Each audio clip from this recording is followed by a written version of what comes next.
Okay, today I want to talk about one of the three major nutrients, which is carbohydrates, the other two being fats and proteins.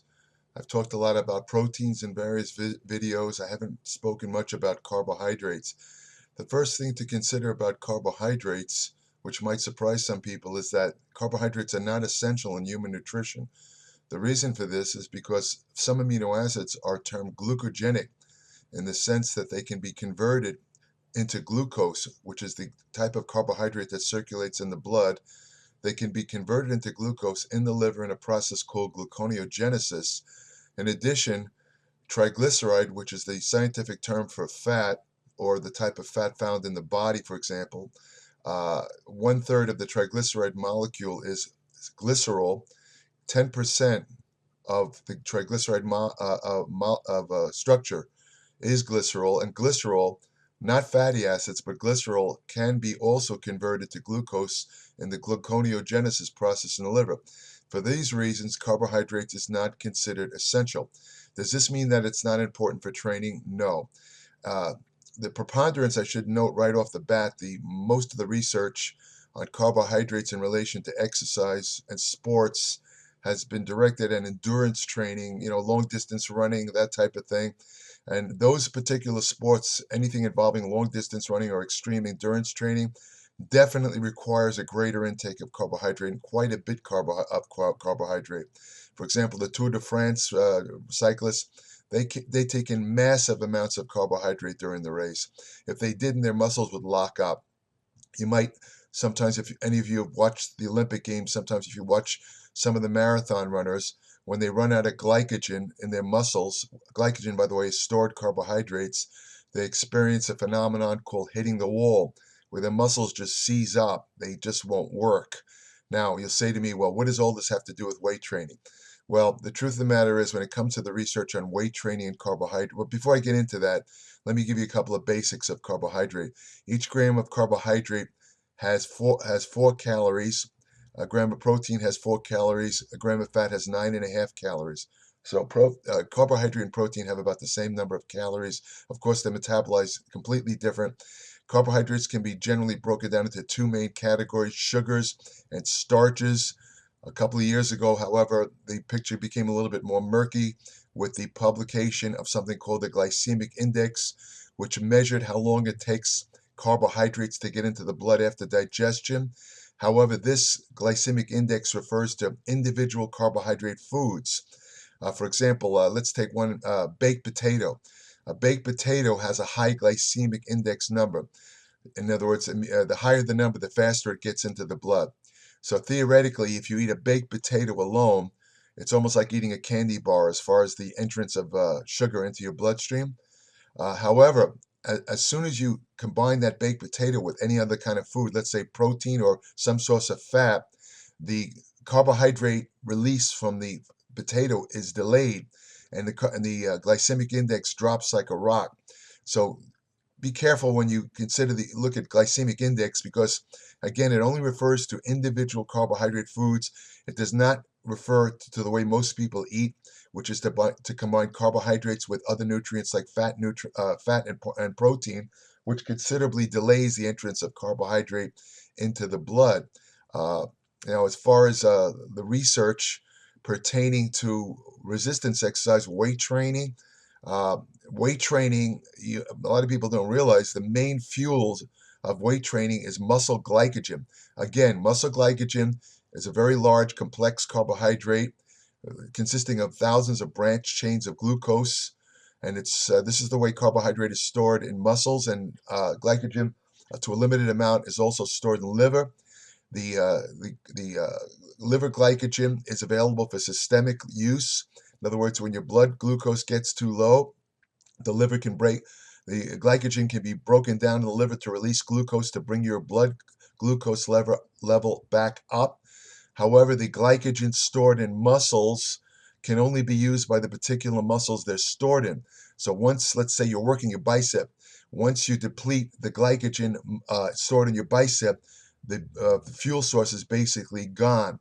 However, when muscle glycogen is broken down through anaerobic or pathways not involving oxygen, Among the products released are what they call lactate. Actually lactic acid. The acid is disassociated from the lactate. So, but the lactate itself can travel in the blood. In other words, it's produced in the muscle as a fatigue byproduct of, let's say, working out with weights. The lactate gets into the blood, it travels to the liver, and lactate itself can be used in that same gluconeogenesis process, be converted into glucose, and then sent back to the muscle. That's called the Cori cycle. So indirectly, the muscles can provide a source of energy, even though the glycogen is specific for muscle. And the reason for that is because muscle lacks a certain enzyme that's needed to break down the glycogen for entry into the blood. Now, what about carbohydrates and weight training? As I said earlier, most of the research, if you look in the literature, involves endurance athletes. For example, the carb loading situation back in the 1960s, I think it was 1966, Swedish physiologists discovered that if athletes load their muscles with carbohydrates, they get extra amounts of glycogen stored in the muscle, which increases performance. Again, this relates to endurance exercise. The picture is much less clear with weight training. In the studies of weight training, depending on how hard you train and the volume of training, meaning how many sets you train, how many sets you do, and the frequency of training, that determines how much glycogen you kind of like burn off in the muscle. But they found that as little as 3 sets of biceps, for example, biceps curls, just curls alone, will deplete the bicep muscle of 24 to 37% of its glycogen content. And this raises the question, can consuming carbohydrates right before you work out or during the workout, can it increase your strength and endurance and workout performance? Again, the studies here are mixed. Most of the studies suggest that the carbohydrate or glycogen content of muscle is actually determined by your carbohydrate intake in the 24 to 48 hours before the workout, meaning that when you go to the gym, if you consume sufficient carbohydrate, and usually that amount for somebody involved in weight training is about 2.7 to 4.5 grams per pound of body weight, or it translates to about 55 to 65% carbohydrate intake in relation to total calories. If you eat in that manner, you will have sufficient muscle glycogen to power any amount of weight training theoretically. Another thing to consider is that you see these people walking around the gym with bottles, and they usually contain some sort of carbohydrate solution. And I think ostensibly that they probably think by drinking this, they're increasing or maintaining their energy levels while they're training. And is it true? In other words, is drinking carbohydrates while you're training helpful? Well, the first thing to consider is the concentration of carbohydrate in the drink. It should be no more than 6 to 8%. If the carbohydrate content goes over 8%, what happens is you actually inhibit fluid uptake. You can give yourself gastrointestinal distress, and you can actually get dehydrated. You actually block fluid intake. So you have to have it kind of a dilute content of a sports drink or a carbohydrate drink while you're training.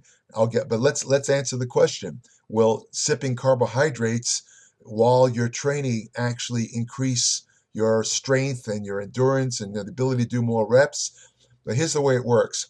If your workout is about 1 hour or less, you probably don't need any carbohydrate drink at all. Again, the muscle glycogen that's already stored in your muscle from what you ate in the 2 days prior to working out is more than enough to power a workout that's under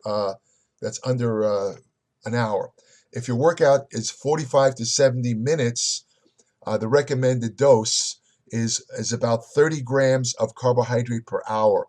Now, the way you do this is you want to take about, what they suggest is to take about 4 gulps of the carbohydrate drink every 15, 20 minutes if your workout lasts 70 minutes. Now, if your workout goes over that, let's say it goes to 2.5 hours, now you want to go to 30 to 60 grams of carbohydrate.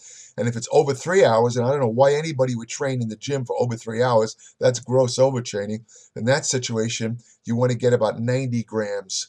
And now the thing is, what's interesting about that is science studies show that your body can uptake about 1 gram of carbohydrate per minute while you're training.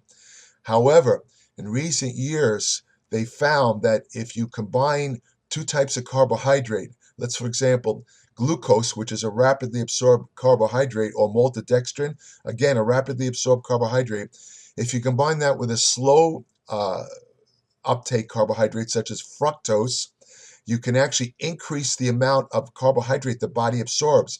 So let's say you have a glucose fructose drink and a ratio of 2 to 1. That means twice as much glucose as fructose.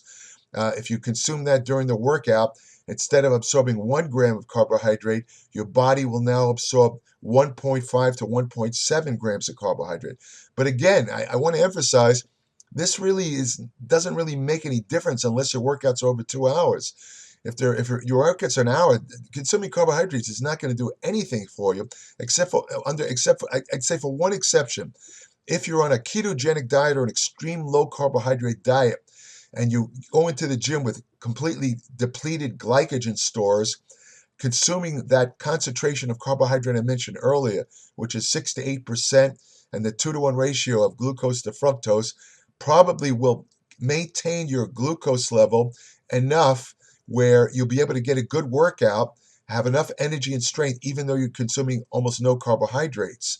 The carbohydrates will be burnt up in the workout, so it's not going to affect the low carbohydrate diet. In other words, it's not going to throw you off balance as far as fat loss.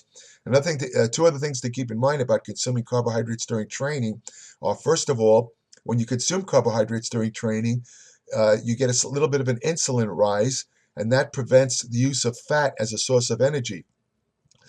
This is kind of a moot point because, again, weight workouts are anaerobic in nature, and they're powered by glycogen and glucose. Fat really doesn't play a role unless the workout, again, goes over 2 hours. So it really doesn't make any difference. The other thing to keep in mind is studies have shown that if you consume a diluted carbohydrate drink during extremely intense training, it'll blunt the release of cortisol during the training. Now, why is the cortisol released during the training? The cortisol is usually released to help release body fat. So, it's kind of a mixed bag. Why would you want to blunt cortisol during training? So what else can I tell you here? Let's see. Oh, they came out, I just want to mention, there was a recent study, brand new study in the Journal of the International Society of Sports Nutrition, where they tested the effects of acute carbohydrate ingestion on anaerobic exercise performance. This involved sprinting, vertical jumping, and weight training exercises. Now, here's the point to remember for those of you who are involved, and I assume most of you are probably not doing much vertical jumping, but you're probably lifting weights. What the study, without going into a lot of detail about the study, what they found was consuming 15 grams of 15 grams of carbohydrate per hour increased the performance dumbbell bench presses. In other words, you were able to do more reps in the final set. They somehow maintain your muscle endurance. So again, if you're training really intensely, even under an hour, maybe a small amount of carbohydrate consumed during the workout might help. Now, I just want to finish this off. Oh, by the way, muscle glycogen, that is your prime fuel for weight training. That can be considered let's say what is it called? The premier high test fuel for weight training. In other words, glycogen, basically, that's the thing to focus on if you want to have maximum energy and strength during training. Having enough glycogen in your muscle also increases muscle recovery. This is why you consume carbohydrates after the workout. And although you don't need to consume protein immediately after training, because protein synthesis occurs over 24 to 48 hours, it is a good idea to take in some rapidly absorbed carbohydrates within 2 hours after training, because the enzymes that power muscle glycogen repletion are primed after you train, and you'll get faster glycogen synthesis if you consume the carbohydrates within 2 hours after training. Also, if you train more than once a day, let's say you train twice a day, it's very important in between the workouts to have a carbohydrate meal to replace again some of the glycogen you burned in the workout. You'll get a much better workout and greater muscle pump. Also, some studies show that you have to have a certain amount of muscle glycogen available to stimulate certain anabolic processes in muscle, such as the production of intramuscular IGF-1, which is needed for muscle recovery and growth. So those of you who are on, let's say, ketogenic diets or diets that contain less than 20 grams of protein, be aware that it's not a good idea to stay on these diets all the time. You know, if you want to use them to kickstart fat loss, that's great, but I wouldn't recommend staying on them more than 6 to 8 weeks, because after a while they're gonna interfere with muscle growth. So keep that in mind. And the final thing I want to talk about, I just want to mention in passing that the subject of muscle glycogen is extremely complex, and a lot of the nuances of, let's say, glycogen use in muscles is not fully known by, it's not, you won't see it in bodybuilding magazines or webcasts or websites. In my Applied Metabolics newsletter, and then in the, I'd say the next couple of months, I'm not sure exactly when, I'm going to have a huge in-depth article on all the secrets of muscle glycogen, stuff that you never knew, never read, and how to maximize it, which will have tremendous effects on workout strength and endurance and recovery. And that's going to be in my Applied Metabolics newsletter, www.appliedmetabolics.com. I'll finish off this video by briefly talking about a process, or what would I call it? A process that was popular in bodybuilding when I competed years ago. It was called carbohydrate loading. As I mentioned earlier, carbohydrate loading was originally developed in late 60s for use in endurance athletes. It involves supercompensation of glycogen stores in the liver by first depleting the body of glycogen by not consuming carbohydrates, and then for the next couple of days eating a lot of carbohydrate foods. And because the muscle's low in glycogen, you get a supercompensation effect where you top your muscles off and you get more glycogen than normal. It was used in bodybuilding because of the idea that glycogen, each gram of glycogen holds 2.7 grams of water, and the idea was that if you first deplete the muscles by consuming very few carbohydrates, let's say about 2 or 3 days of extreme low carbohydrate, and then for the next 2 or 3 days eat a lot of carbohydrates, and this is like in the final week before a contest, you will wind up competing with very full, dense-looking muscles. And this was very popular. I really don't know if it's used that often today, but years ago, just about every competitive bodybuilder engaged in carbohydrate loading. But here's what the studies show. When you go on the low carbohydrate phase of carbohydrate loading, what you're doing is you're losing a lot of water, because when you don't eat carbohydrates, your body breaks down the muscle glycogen, and along with the muscle glycogen, you excrete all that water that's stored with it.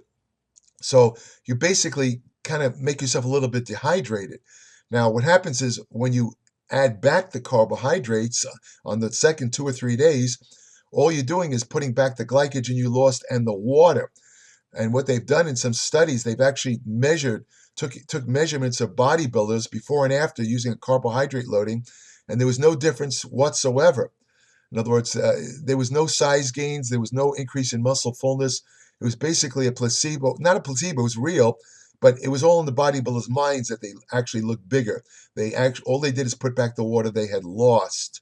And there is a danger with carbohydrate loading because, again, if you do it wrong, or let's say you consume too many carbohydrates, you can get what they call a spillover effect, where you wind up with a little bit of water retention under the skin, and this will obscure muscle definition. So you got to be careful with carbohydrate loading, and I really don't know whether it's still popular among bodybuilding competitors, but it's a kind of iffy proposition. It really isn't necessary.